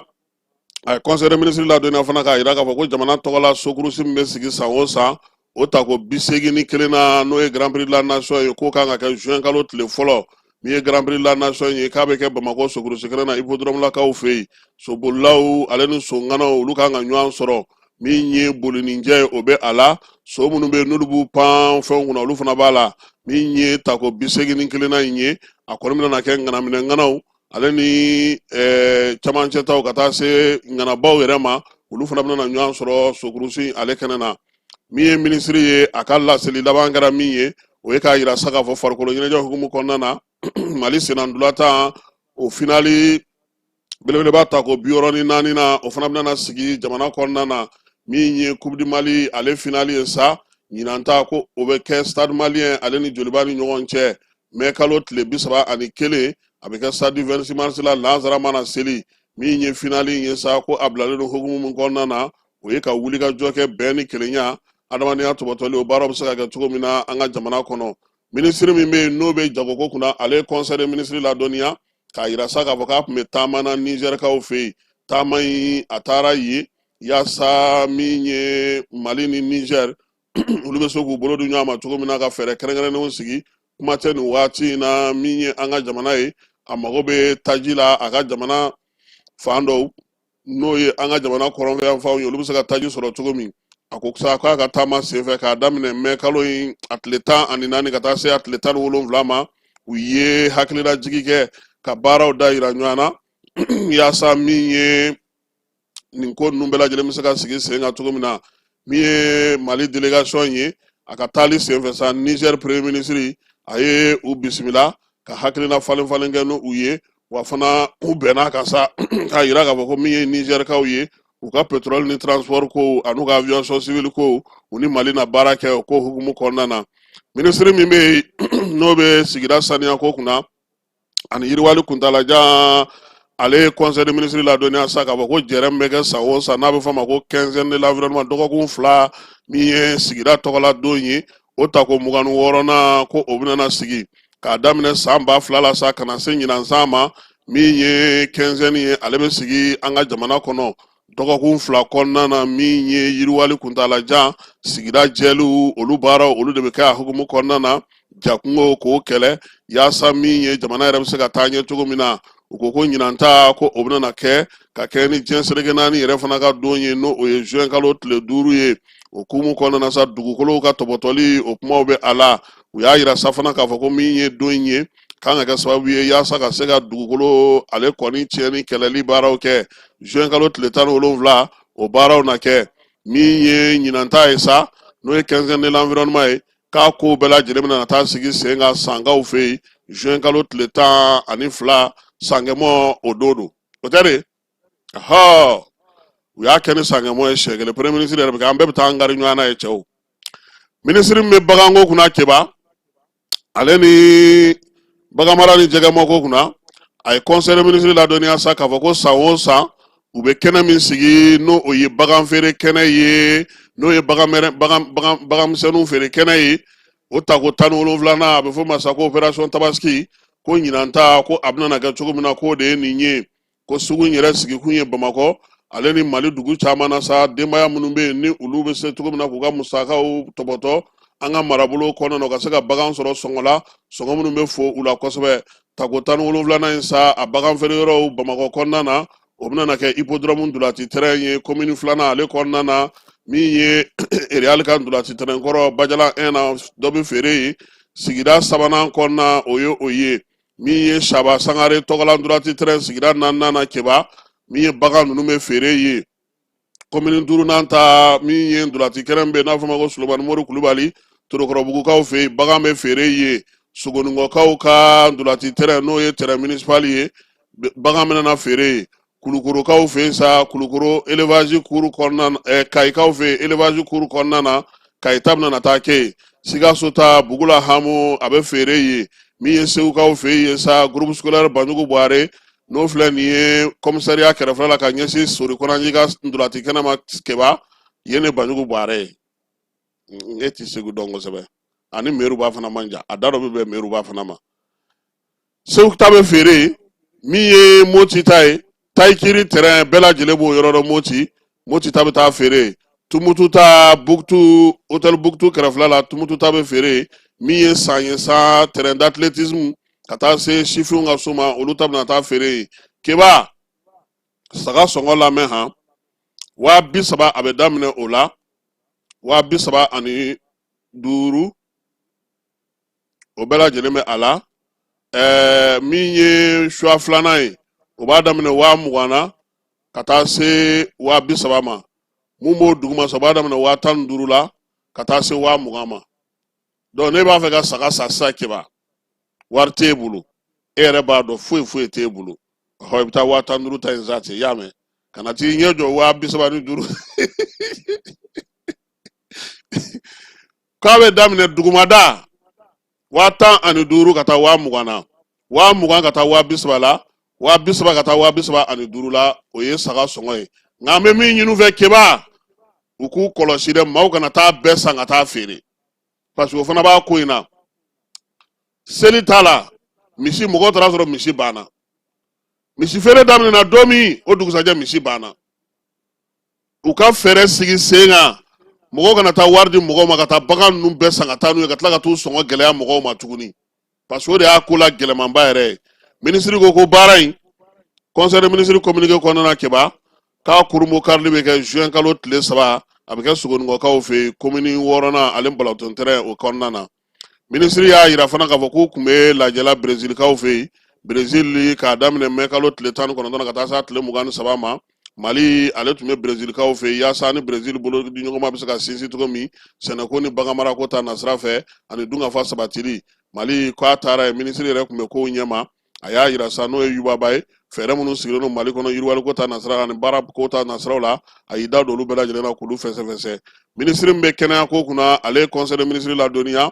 kuma daɲɛ 2 la fɔlɔ ye min ye lajɛ min n'o kɛra diɲɛ seleke 4 tɔgɔ la n'o tako 78 na o kɛra Genèvekaw fɛ yen Suisse k'a daminɛ mai kalo tile 19 ka taa bila tile 27 la ale tun bɛ yen kɛnɛ ka ye sa baaraw ye tali kɛ mun na diɲɛ bɛɛ lajɛlen ka bɛn ka kɛnɛya k'ale kɛ u taalan ye min ye diɲɛ seleke 4 kɛnɛyasoba ye sa ale yɛrɛ kɔni ye lajɛ kɛ min y'u ka session extraordinaire 2nan u y'o fana sigi sen kan farafinna an fanfɛ bolo ta u y'o fana baaraw fana kɛ minisiri ko sa ko min ye fɛɛrɛw sigira sen kan yaasa diɲɛ yɛrɛ saniya ko banaba minnu bɛ yen olu bɛ se ka kunbɛn cogo min ale ni jɛkulu in senfɛ sa u ye laɲini belebelebaw kɛ kɛnɛya diɲɛ yɛrɛ kɔnɔna na ani jamanadenw bɛ se ka lafiya cogo min na minisiri ka kuma na a ko fana ko nin ko in kɛrɛfɛla la Keba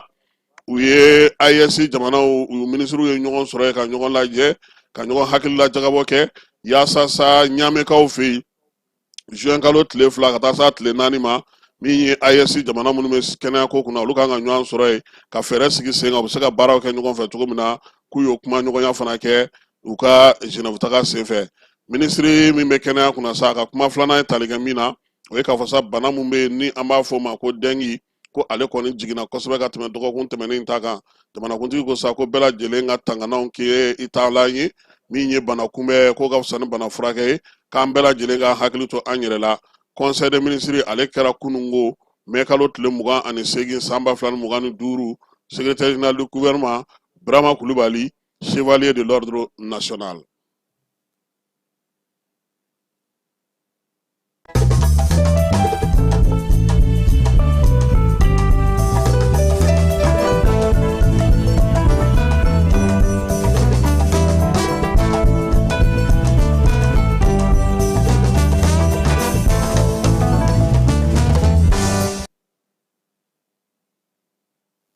keba ni y'a kalo 3 ye jɛkulu ni baarakɛyɔrɔ min b'an ka jamana kɔnɔ n'an b'a fɔ ma ko SOMAGEP SA ale ɲɛma Dramane Kulibali ale kɔni ye baara bila pewu. Baara bila in kɔfɛ a yira sa k'a fɔ SOMAGEP kɔni kun tora yen ten ɲɛma foyi tɛ a la. Kunungo a yira sa k'a fɔ ko min ye SOMAGEP ye a ye maa sɔrɔ maa sugandira jamana ɲɛmaw fɛ Fatumata Siragata Tarawele keba y'an balimamuso ye dɛ nka a bɛ Bokumulakaw ka sigi la ale de sugandira k'a ka kɛ SOMAGEP ɲɛmaa ye keba an bɛ ka min ye bɔlɔlɔ kan maa caman y'a yira bɔlɔlɔ sanfɛ k'a bɛ se baara la k'a timinan ka di a tɛmɛna yɔrɔ minnu na k'a sera ka baara ɲɛnamaw kɛ o yɔrɔw la kɛrɛnkɛrɛnnenya la min ye an kunnafoni ɲɔgɔn caman ye u y'a yira k'a fɔ ko a kɔni bɛ se baara la a bɛ baara ɲɛdɔn nka SOMAGEP sigi ala k'a nɔgɔya a ma sabula o fana ye baara wɛrɛ ye o ye taabolo wɛrɛw ye min ye an balimamuso ye minnu ye Fatumata Siragata Tarawele n'a bɛ Bokumulakaw ka sigi la k'a bisimila SOMAGEP kɔnɔna na SOMAGEP ɲɛmaaya o jɔyɔrɔ dilen don ale ma bi n'o ye directeur général ye ale tɛ directrice ye sa wa directrice bienvenue nka ji dɔw wo bɔlen don aw ka tuyau dɔw wo bɔlen don anw ka da la yan kabini dɔgɔkun 2 an bɛ ka mɔgɔw wele o ma na dɛ o y'anw ka ci fɔlɔ ye ka f'i ye i bisimila i n'an bɛ ku i Tarawele o tɛ de keba bi ma nɔgɔ fana na koyi keba yɛrɛ de ti maaw kunbɛ ka ɲɛ muso dɔrɔn i ti tɛgɛrɛ ni fɔ a kun premier ministre ale ye maa bisimila kunungo maa min bɛ n'o ka baara bɛnnen don diɲɛ seleke naani yɛrɛ kuuru kaara bɛɛ lajɛlen kɔnɔna na maa minnu b'u sigiyɔrɔw bila a nana ni kibaruya ye sa ka na ɲɛfɔ an ka jamana premier ministre ɲɛna n'o ye général de division Abdoulaye Mayiga ye maa kofɔlen keba ale ye Abdourafu Ngɔn Kɔnde ye a bɛ Bamakɔ yan nin waati in na a y'a yira sa ko min ye Mali maa 220 o de ye maaw ye maa minnu b'anw ka jamana kɔnɔ minnu kɛlen don k'u sigiyɔrɔ bila an lamini jamanaw la ka na u jabala bɛ bali ma min ye directeur régional ye n'o ye Abdourafu Ngɔn Kɔnde ye a ko ko maa minnu filɛ nin ye n'u bɛ Mali kɔnɔ yan u ka degun ni maa tɔw ta tɛ kelen ye min ye diɲɛ seleke naani bolofara min b'an fanfɛ bolofɛn nin ye olu bɛ maaw dɛmɛ maa minnu bɛ yen n'olu kɛlen don ka bugutufaw sigi ka t'olu yira sa k'a fɔ ko olu ye réfugié ye nka minnu bɛ Mali kɔnɔ yan keba k'olu bɛ maaw ka du de kɔnɔ han u bɛ maaw cɛla ka ban u kɔni bi yan nka u bɛ maaw cɛla min ka di olu ye ka bugutufa dɔ sigi k'a fɔ ko ninnu ye réfugié ye ko Mali ta tɛ ten dɛ k'u donna mɔgɔw la ka ban o hukumu kɔnɔna na min ye olu ka cakɛda ye keba ale kɔni kɛlen don ka sa dolari wari miliyɔn 100 k'o de labɛn yaasa ka se ka nin maa ninnu k'u dɛmɛ farafinna bɛɛ lajɛlen an fanfɛ bolo bɛɛ lajɛlen kɔnɔna na wari bɛ taa bɛn sefa wari miliyari 57 miliyɔn 932 ni 910 a bɛ bɛn o de ma Banque mondiale ale ka musaka don yaasa maa minnu y'u sigiyɔrɔ bila ka se ka olu dɛmɛ farafinna an fanfɛ bolo fɛ Mali ale kan ka ye nin na sabula Mali ka jama ka ca ni bɛɛ lajɛlen ta ye wa min ye maa minnu fana bɛ yen n'olu sigiyɔrɔ bila n'olu bi yan olu ka kumaw a y'olu bɛɛ lajɛlen de ɲɛfɔ premier ministre ɲɛna ka Mali fo fana a ye foli ta ka ɲɛsin jamana ma k'o bɛ ka basigi baara minnu kɛ bi dugu dɔw la o bɛ kɛ olu ma sababu ɲuman ye maa minnu bɛ yen olu bɛ se ka segin ka t'u sigiyɔrɔ la k'o fana bɛ ɲɛ baara minnu kan ka k'o kɔnɔna na sa ni maa minnu y'u sigiyɔrɔ bila u ka kumaw ye tali kɛ o la a y'a yira sa k'a fɔ ko jamana ɲɛmaaw ko ka foli ta ka ɲɛsin u ma u bɛ ka baara minnu kɛ bi yaasa ka se ka basigi ni lafiya don jamana kɔnɔna na ko k'u fo premier ministre ko k'ale fana fo sabula ko a ye sɛbɛn kɛrɛnkɛrɛnnen sigi sen kan sɛbɛn min bɛ yen n'o ye Mali kura ɲɛtaa sira ka bɛn ni san 2063 ma ani fɛɛrɛ kɛrɛnkɛrɛnnen minnu sigilen don fana k'olu bugunnatigɛ b'a to baara bɛ nɔgɔya olu bolo u ka taafanw ye mun ye o kɔnɔna na olu b'o ta ka se ka baara kɛ ni Mali jamana ye yaasa baaraw bɛ se ka nɔgɔya cogo min na a ko fana ko min ye Mali ye u sigilen don ka a jateminɛ fana bolodiɲɔgɔnmaw bɛ se ka kɛ cogo min Ablaye ale ka jaabi la a ye dunankɛ in fo k'a sɛbɛkɔrɔ fo k'a yira sa k'a fɔ ko a nali diyara ye wa a ka kumaw o fana ma bi tulo kɔnɔ ten tulo min n'o ye tulo kunnandi ye fɛɛrɛ minnu bɛ Mali bolo u n'u la baara kɛ nka keba k'a bila a kun na dɛ d'anw ma anw fɛ yan han anw ka nafa ti fɛn fɛn na Ablaye k'a ma k'an ti t'o sira fɛ dɛ ko f'u ka o jateminɛ ka baara kɛ n'o ye i n'a fɔ jamanakuntigi ale y'a fɔ cogo min na yaasa ka se ka lakana sabati basigi ni lafiya o ka don tomiya kɔnɔ maa damadɔw olu faralen don ɲɔgɔn kan tomiya kɔnɔna na min ye ka se ka dɔ fara u yɛrɛ ka dɔnniya ka degun minnu b'u kan ani waati yɛlɛma kɔlɔlɔ ka taa se basigibaliya ma k'o bɛɛ lajɛlen baaraw kɛ min ye baara ɲɛsa baɲumankɛtɔn min n'o ye Adramali ye afadi ale kɛlen k'o sigi sen kan dugudentɔnw ale ni dugu ɲɛmaw olu bɛ se cogo min na ka fɛɛrɛ sɔrɔ ka se ka kɛ u yɛrɛ ka kow ɲɛnabɔbaa ye joona yaasa fɛɛrɛw bɛ se ka sɔrɔ cogo min na degun minnu bɛ u ka jamana u ka dugu kɔnɔna na min ye Mali Burkina Faso ye baliya in bɛ tali kɛ o la musaka ale bɔra Adra Almaɲi ale yɔrɔ to min yan kɔnɔna na baara in bɛ ka kɛ yen an bɛ dedikaw fɛ yen yaasa ka se ka dɛfu labɛn ka ɲɛ min ye an bɛ dedi dugu ɲɛmaabaw ye sa olu ye wuli ka jɔ kɛ ani kapu ɲɛmaaw ka taa denmisɛnninw kuma ɲɔgɔnya minnu ye kapu baara kɛ ani minnu bɛna na dɛfu kɛ ka se ka a f'u ɲɛna u k'u cɛsiri k'u jija kalan u ka matarafa kosɛbɛ min ye sonyɛni ye u ka n'u jigi da o kan dɛ nin waleya in bɛ tali kɛ sa yaasa dɛfu ale baara min kan ka kɛ don nataw la u ka se k'olu kɛ ka ɲɛ seba biribiri olu tɛmɛnen kɔfɛ Bafulabekaw fɛ yen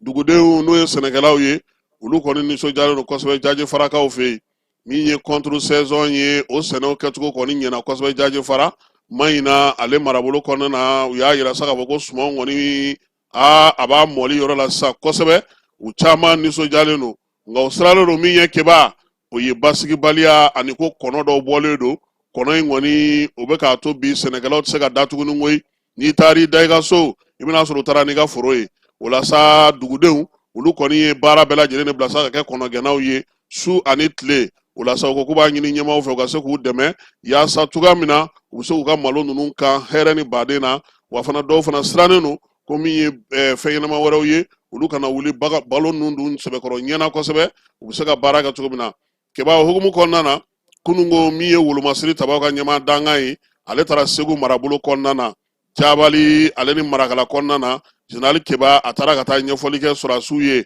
a y'a yurula sa k'a fɔ ko a ye kuma caman mɛn min ye waleya caman bɛ yen olu kumaw bɛ ka fɔ sɛnɛkɛlaw u ka lakana ko a kan ka don da min fɛ a y'o ɲɛf'u ɲɛna min ye Segu yɛrɛ dagatigi ye bi n'o ye Musa ye kuma ɲɛfɔra ale fana ye u taara kɛnɛ kan ka taa kuma sɔrɔdasiw fɛ Marakala ani Jabali fɛɛrɛ min bɛ se ka sigi sen kan cogo min na a ye nin bɛɛ lajɛlen fɛsɛfɛsɛ Général Keba ko k'a y'a mɛn k'a fɔ ko min ye bamanciwale ni jugawale kɛbaw ye ko drone dɔw b'u fana bolo ko wa fana ko min ye fɛɛrɛw bɛna sigi yaasa o drone ko daga bɛ se ka bɔ an ka wolomasiri tabaw dala cogo min sabula kuma dɔ la n'i y'a ye a bɛ k'e ɲɛna ko faso ta don nka waati min na a bɛ gɛrɛ la a bɛ sɔrɔ ka bɛn sa ka se ka yɛrɛkɛ Keba ko fɛɛrɛ bɛna sɔrɔ yaasa ka se k'o ban nka a ye min ɲini u fɛ u yɛrɛ k'u cɛsiri u k'u jija u k'u jɔ u jɔyɔrɔ la kɛlɛkɛcɛ minnu bɛ Keba caman ye kuma ta u y'a yira sa k'a fɔ ko ɲɛmaa kana ta ka na olu senkɔrɔma don ka kuma f'u ye mun b'u jigi sigi minanko ta nasira la ale ni wulikajɔko ta nasira la ani dɛmɛ wɛrɛw ta nasira la ko o diyar'u ye kosɛbɛ jɔrɔna min bɛ duguden caman na bi o de ye k'a fɔ ni fɛɛrɛ ni dabalima tigɛ k'a daminɛ Segu pɔn Marakala pɔn na ka taa se fo Yuwarukaw fɛ yen bi bagan balo caman bɛ yen min ye contre saison malo caman bɔlen don a ka gɛlɛn maaw ka taa sabula bamanciwale ni jugawale kɛbaw bɛ yɔrɔ caman degun caman bɛ duguden dɔw kan u yɛrɛ y'a ɲini k'a yira sa k'a fɔ ko min ye sɔrɔdasi minnu b'u fɛ dɔ ka far'u kan Keba Sangare kɔni ye hakililatigɛ di kunu fɛɛrɛ ni dabali minnu bɛ sen na ka kɛ ni opération dugukoloko ye k'o baaraw bɛna bila sen kan yaasa ɲinan samiya contre saison baara minnu kɛra u bɛɛ lajɛlen bɛ se ka kɛ cogo min na dugudenw ka lafiya kɔnɔna na wa a y'a ɲini kɛlɛ ɲɛmaaw bɛɛ lajɛlen fɛ Keba ko daga sunɔgɔ banna han wulikajɔ ani cɛsiri ko o de bɛ yen an sɔngo marabolo la maa dɔ su o taara ye nin kalo in tile 29 dugu min bɛ ko Erba kilomɛtiri 15 o de b'a ni an sɔngo dugu kɔnɔna yɛrɛ ni ɲɔgɔn cɛ min ye maa kofɔlen ye sa ale kɔni bɔra gungakaw fɛ yen k'i kunna an sɔngo kan k'a bɛ taa ka ciw la waati min na maaw kɔni nana ye sa o y'a sɔrɔ a su de don a ma dɔn fɛn min ye kamalen sɔrɔ waleya in yanni ale cɛ o y'a sɔrɔ sa bamanciwale kɛbaw kɔni indelimanikaw fɛ yen olu binna maa dɔw kan k'olu kɔni baadɛbɛ dasi kilomɛtiri 10 yanni an sɔngo cɛ min ye an sɔngo yɛrɛ dugu kɔnɔna na sa k'a ɲininen don dugudenw yɛrɛ de fɛ ko Keba maa si kana wuli ka mobili ta ka bɔ ni yɛrɛ ye ni tɛ escorte kɔnɔ wolomasiri tabaw ka escorte ko o de y'a fura ye duguden caman y'a yira sira k'a fɔ sa ko maa kɔni ni ma to gosili sen fɛ nka k'u y'u sɛbɛkɔrɔ dasi dɛ k'u bolominɛw k'olu bɛɛ lajɛlen daraku la ka taa ni o ye cɛkulu marafatigiw minnu bɛ an sɔngo halisa ale marabolo kɔnɔna na maa kelen o bɔra bamanciwale kɛbaw fɛ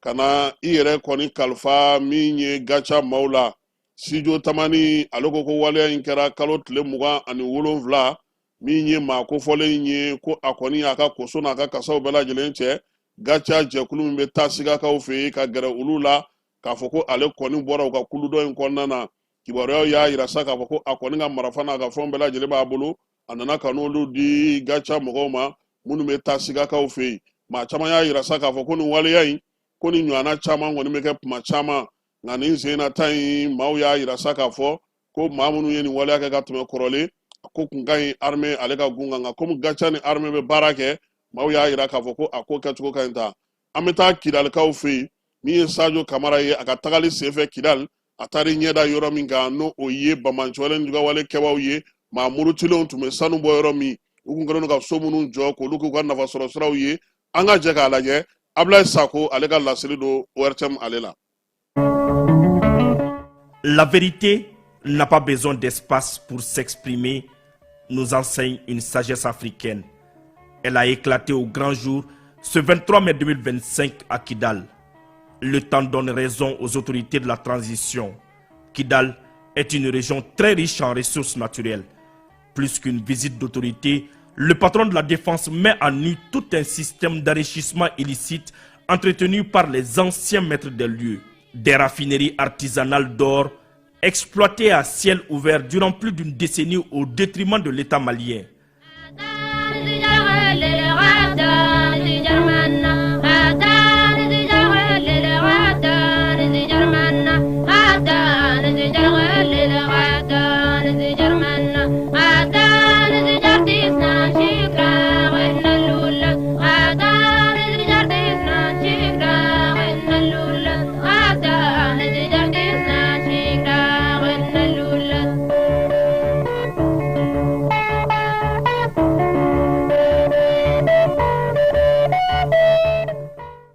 Le général Kamara, ministre chargé de la Défense et sa délégation ont pu découvrir aussi des bâtiments inachevés qui étaient censés devenir le centre commercial des mouvements armés avec plus de 300 magasins.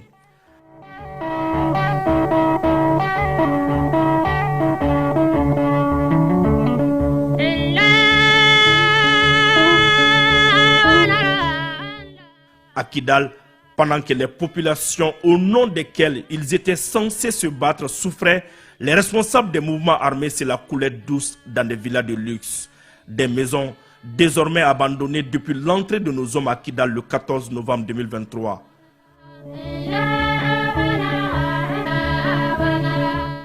Comment renoncer à toute cette manne?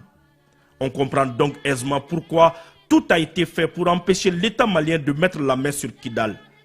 Et si la 8e région administrative nous réservait d'autres surprises?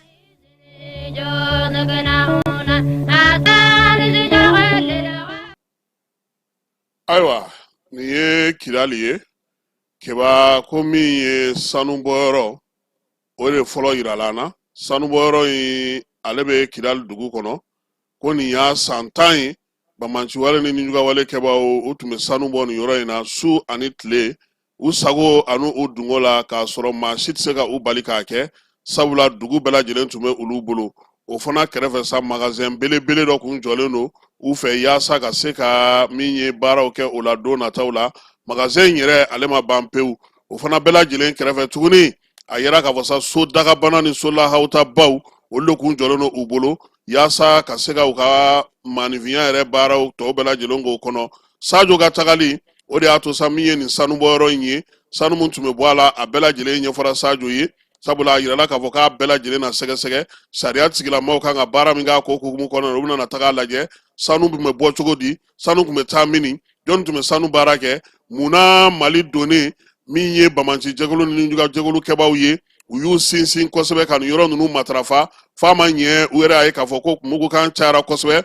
sɔrɔdasiw tɛ k'a bila fiyewu u ka sɔrɔ sa ka nin yɔrɔ ninnu bɛɛ lajɛlen bila kɛbaaw kɛrɛfɛ u tun ye centre commercial fana belebeleba fana bila sanubɔyɔrɔ in ale fana kɛrɛfɛla la n'o y'a sɔrɔ sanu tun bɛ bɔ maa si kun t'a dɔn a tun bɛ taa cogo min tun bɛ kɛ a la a dɔw de tɔnɔ fana filɛ nin ye bi armée ka donni a nafa dɔ de ye nin ye Kidali kɔnɔ nin so min filɛ nin ye nin so lahawta caman de ye min kan ka kɛ centre commercial ye Bamanjiwale Nijugawale kɛbaaw kun kɛlen don ka mun jɔ u yɛrɛ tun bɛna tɔnɔw ɲini min na min ye nin so ninnu ye sa bɛɛ lajɛlen y'a ye k'a fɔ ko nin jɔra ɲɛmɔgɔ belebeleba minnu tun bɛ u fɛ Kidali ale kɔnɔna na olu ka baara de tun bɛ kɛ nin ye yaasa ka se ka ninnu so ninnu jɔ ka tila k'a tɔnɔmada nin ye dubaw ye filaw u ye minnu jɔ u yɛrɛ tɔgɔ la yaasa ka se ka o kɛ u ka sow ye min ye so ninnu ye kiba kɔnɔna a caman dilannen don fo ka taa se a dan na Bulowasiri Tabaw ka ɲɛma a ko ko kuma caman kana kɛ nin na koyi k'an k'a filɛ an ɲɛ la fɔlɔ yanni u ka segin ka na parce que fɛn fɛn filɛ nin ye tan jamana tɛ se ka maga nin si la fo jamanadenw olu k'a lajɛ kiba n'an bɔra yen Sadio kunbɛra cogo min na Kidali kɔnɔ an b'o labɛn an bɛ sɔrɔ ka segin ka na ni kibaruya tɔw ye sabula min ye Kidali taga ye ko caman min ye minisiri ye a bɔra ko baden caman de kalama ko minnu bɛ yen bi n'olu kan ka da mɔgɔw tulo kan mɔgɔw kan ka faamuyali ko la mɔgɔw kan ka se ka o dɔn nin ye sanubɔyɔrɔ ani dugu yɛrɛ kɔnɔna na yɔrɔ min tun bɛ n'o y'u ta ye sisan an ka Sadio ka kunbɛli lamɛn lajɛ Kidali kɔnɔna na. Après le camp 2, le général de corps d'armée Sadio Kamara et sa délégation se sont offerts un bain de foule dans les rues de Kidal. Une atmosphère qui prouve non seulement que Kidal respire le Mali, mais surtout que ses populations soutiennent les autorités de la transition.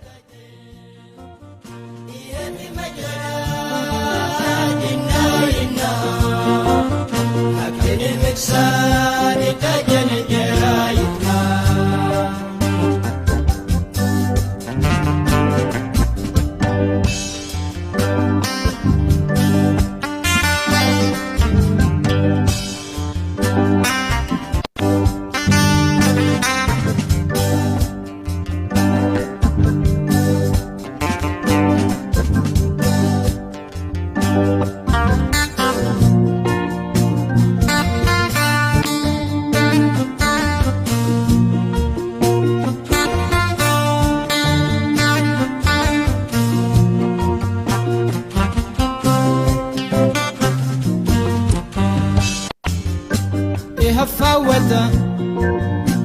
ايتانا غادي تجم ودن مكسا ان جرارة حتى مرهم تقل مهارتي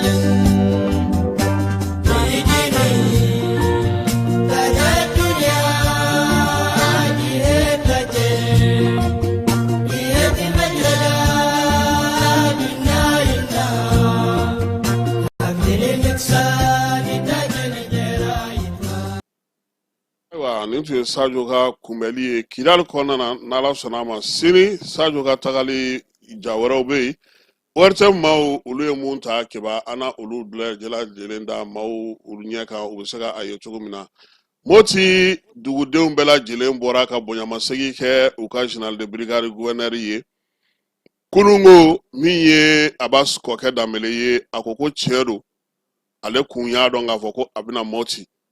a tun y'a dɔn fana k'a fɔ ko don dɔ la a ka Moti baara bɛ ban pewu nka keba Abbas ko k'a m'a bila a kun na don kelen da kelen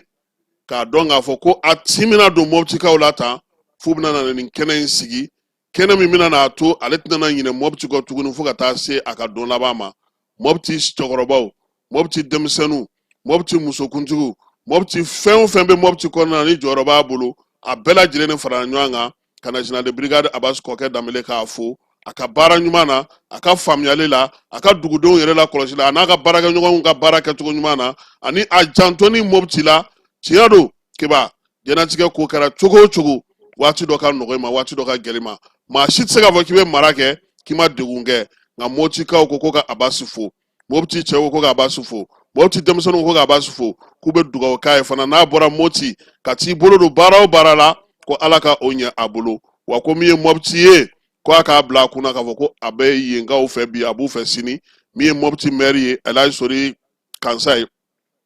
Elhaji Isa Kansa ye a fana ye jɔnjɔn kɛrɛnkɛrɛnnen ta n'o ye citoyen d'honneur jɔnjɔn ye k'o di Abbas ma dugudenw bɛɛ lajɛlen de bɔra keba ka na min ye colonel Kɔkɛ a denkɛ k'a fo a ka baara kɛcogo ɲuman na ko wa fana ko Ala ka fiɲɛ kɛ a yɛlɛso ye yaasa fan wɛrɛw fɛ a bɛna taa yɔrɔ o yɔrɔ a k'a cɛsiri ka baara k'o kɛ ka ɲɛ n'an bɔra Moti an bɛ taa Magan an ka hijidenw ye umura daminɛ Magan kɔnɔna na Ibrahima Jawara ale bɛ yen mun de bɛ ka kɛ umura ko in na an ka taa Magankaw fɛ yen nin waati in na.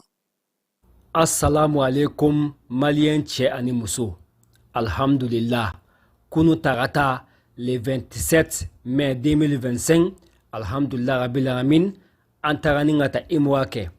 an balmaw aka don ga fo malika higidon file gouvernemental nu bora madina kana maka délégué religieux bien no nyamoko bayi Dr Ousmane Solo Traoré ou be karamoko dawka ani almamiu ma bidudu ma binani ma biwo kata imwa ke Allahu akbar okuma bisa amena yira aula imura mimbe na ke kunu kabo hotel la kata alkabala insha Allahu amena jabe yira aula bi ambal maslameu akadonga fo kunu soufe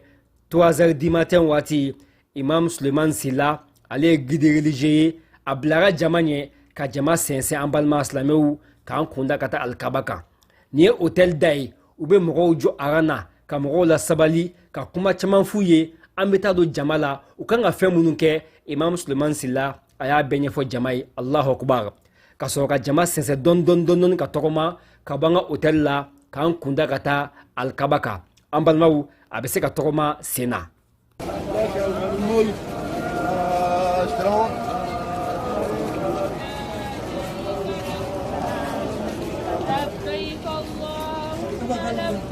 imura mu yambal mau niya takalaje nambora madina amena bara folo minke amana sanga hotel la kamina bla odi imura fana a bara la belebeleba bara fladi alkaba ka munumunu shen wolonvla o temenon kofe kata safa ani marwa buli fana ke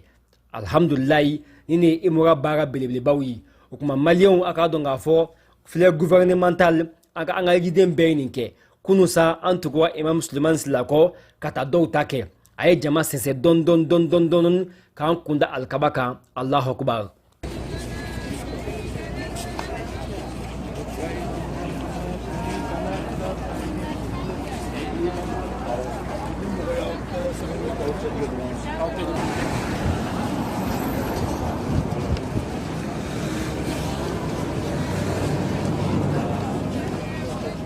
ambalmaw ankelin ase alkabala yananga jigi kata tawafu ke o benni fajiri seli wati katerel wati imam Suleiman Silla ayari ni jama fe angan jofolo fajiri ka silango seli kenema no bana anga soka jinga dun kata tawafu ke jama fana alla batu tinto beyi sigi ka fajiri seli bani imam Silla aye mogo jo ku kunda alkabaka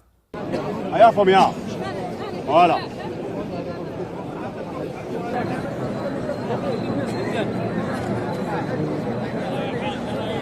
ambal maslameu aka donga fo tawafu ka alkaba munumunu uya damne Allahu akbar ni bara imbeke shin wolonvla ka doki yere ka doki jamanai ka doki malien be ka doki fai ibai ika dembaya be ambal mau hamina ko be mugomina hamina ko nganga fo maka yani Allahu akbar we tawafu ke ka munumunu shin wolonvla imam Silla abe jamanye fe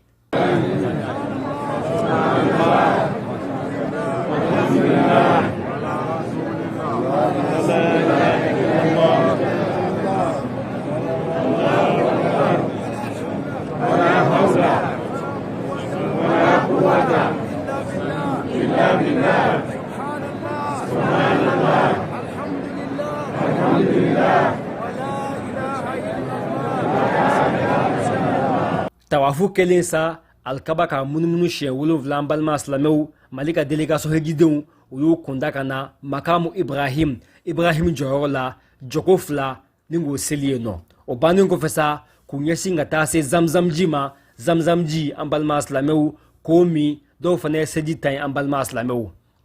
o temenon ko fe ku kunda kata sofa ani marwa Allahu akbar o ye kene bayi kata kluwaudu au be tokoba kata sofa kasinga na marwa akado ngavo uyo bara infana ke taninga segi o konnala sa ka do dongu yere ka do donge jamanai ka do dongu somo yambal maslameu hamena ko bela kana makan imofo yo kire lambal maslameu ambal maslameu awonye be lumière verte mina o lumière verte ni chew sereno chew bu chun ka buldoni ambal mawu o de lumière verte tamachien flene sans fini chew mana sendon ukanga boli doni o lumière verte ngono nga muso bu tokoma ala ma chew bu chun dondoni chew be ka boli doni lumière verte in kɔnɔ muso b'u tɔgɔma fo ka taa lumière verte ban i ma a bantɔ filɛ nin i ma a banni filɛ ɲɛfɛmɔgɔw y'u jɔ voilà alhamdulillah an bɛ dugawu kɛ yarabi émora min kɛlen filɛ nin ye ala k'a minɛ mali ala k'a sabati mali ala k'a banban mali ala k'a jidi an bɛ aw fo ka waleɲuman dɔn aw balimakɛ filɛ nin ye koyi ka bɔ alikaba kɔnɔ ibrahim jawara wasalamu alaikum. ayiwa ibrahim jawara an yɛrɛ b'i fo k'ala ka bato bɛɛ lajɛlen minɛ seli kɔni anw fɛ yan o ye juin kalo tile 7 a bɛ bɛn sibiri ma magankaw ta ye juma ye kalo tile 6 arafa ale ye alamisa nata ye sini bi kunɲɔgɔn kebajalo k'i fo k'i waleɲuman dɔn maa minnu kun sɔgɔlen dɔ la k'aw bɛɛ lajɛlen fo a k'an bɛɛ waati wɛrɛ. Pour identifier son numéro Move Africa Malitel, c'est très simple. Entrez le lien de la plateforme d'identification dans votre navigateur. Ensuite, entrez votre numéro de téléphone sans espace. Ensuite, entrez votre code de vérification reçu par SMS.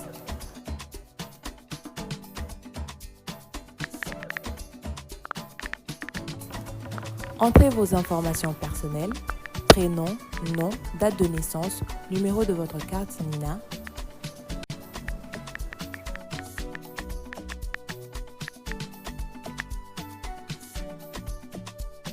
Chargez votre carte Nina et enregistrez-vous.